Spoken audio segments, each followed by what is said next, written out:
Hello and welcome to Mimi's Sketchbook. Today my illustration was inspired by Paul David Tripp's devotional book, New Morning Mercies, and I am reading the devotions for September 21st.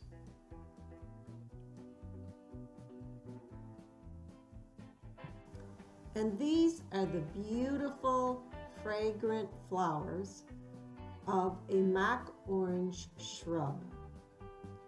And the flowers actually bloom in the spring, and they have the most delightful fragrance that reminds you of oranges.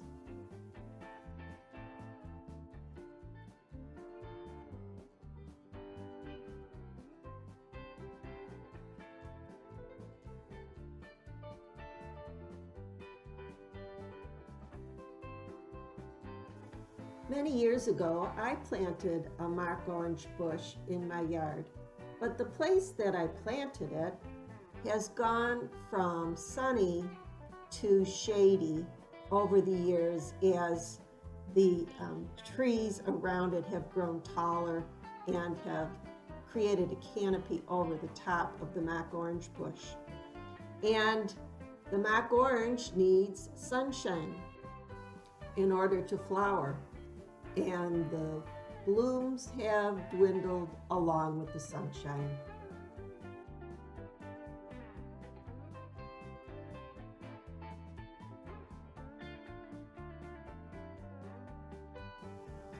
So as much as I hate to do it, it has been long overdue that I dig this plant up and find something better to go in its place, something that will thrive in the shade instead of gradually fade away like this one is doing.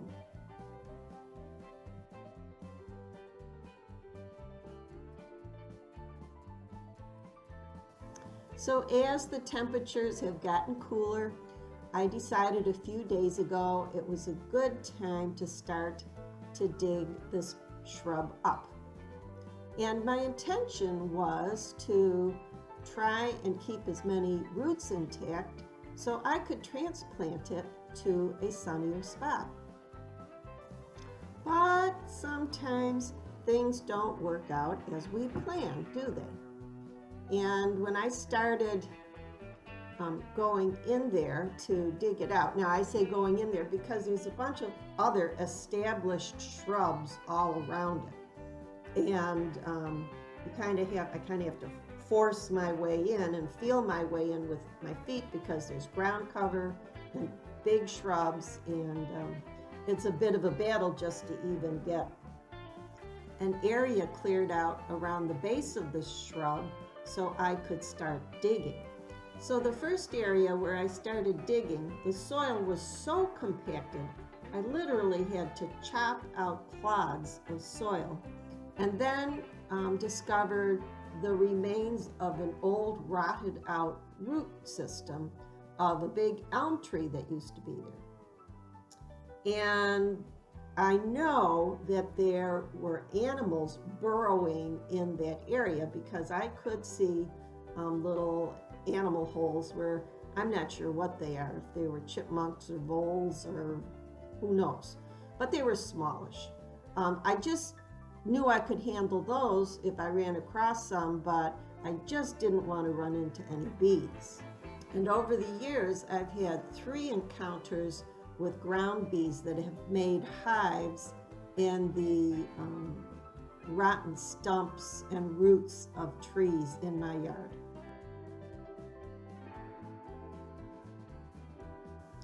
Before I started digging, I had pruned back a lot of the branches from the mock orange shrub.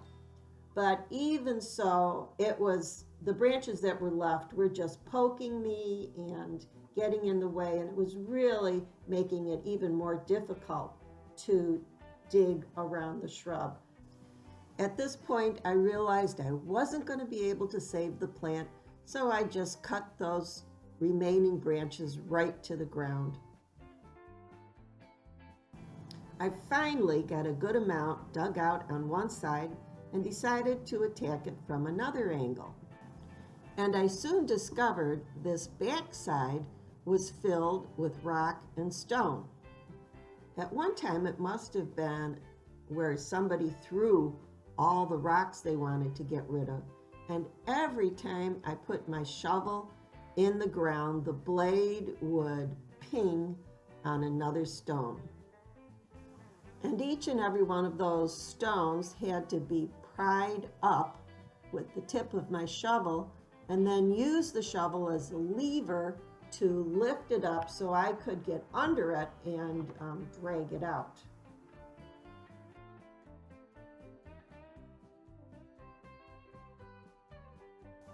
So I put about an hour's work into it yesterday to dig it out, and I know that I'm going to get out there today and maybe put another hour's work into it and keep going at it until I have this shrub dug out. And they can be stubborn when those roots have been there for many, many years. And if I just wanted to cut it off and cover it up, fill it back in, that's one thing. But I want to put a new shrub in there. So that means I have to dig that hole and prepare that space correctly so that there's the hole is twice as big as the new root ball that's going in. And I want to refill the hole with nice rock-free composted soil so that the new shrub will have a great foundation to grow in. Even though this is a challenging job for me, I intend to stick with it until it's done and do it right.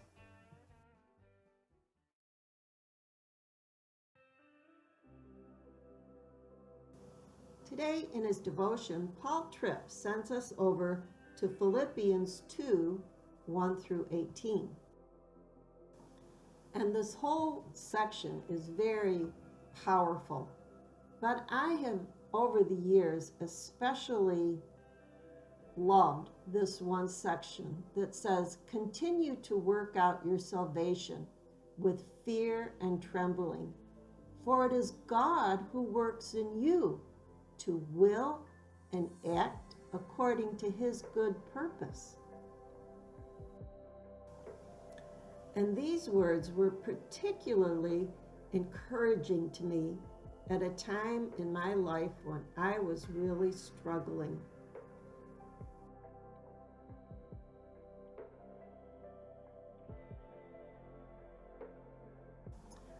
I didn't understand why, after I had asked Jesus into my heart, I was having such a hard time living a victorious Christian life. But the words, continue to work out your salvation, clued me in that even though I was saved, becoming more like Christ was something I was going to have to continue to work out every day. But I knew I was not strong enough to do this on my own. But here's the good news. The verse goes on to say, for it is God who works in you to will and act according to his good purpose. And even though I don't set out in the day to fall short of a Christ-like life, I will. But here's more good news, because God's mercies are new every morning.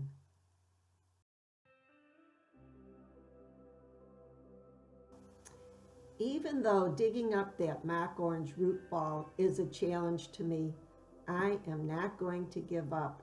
I am going to continue to go out there day after day and chip away at it a little bit at a time until it's done. Because I've got a goal to plant a beautiful new, fragrant, flowering shrub in there. Just as I am going to chip away at that hole until it's finished, God is going to continue to chip away at my old, hard sin nature until I am more like him. And Paul Tripp puts it like this: God will settle for nothing less than each of us being completely conformed to the likeness of his Son.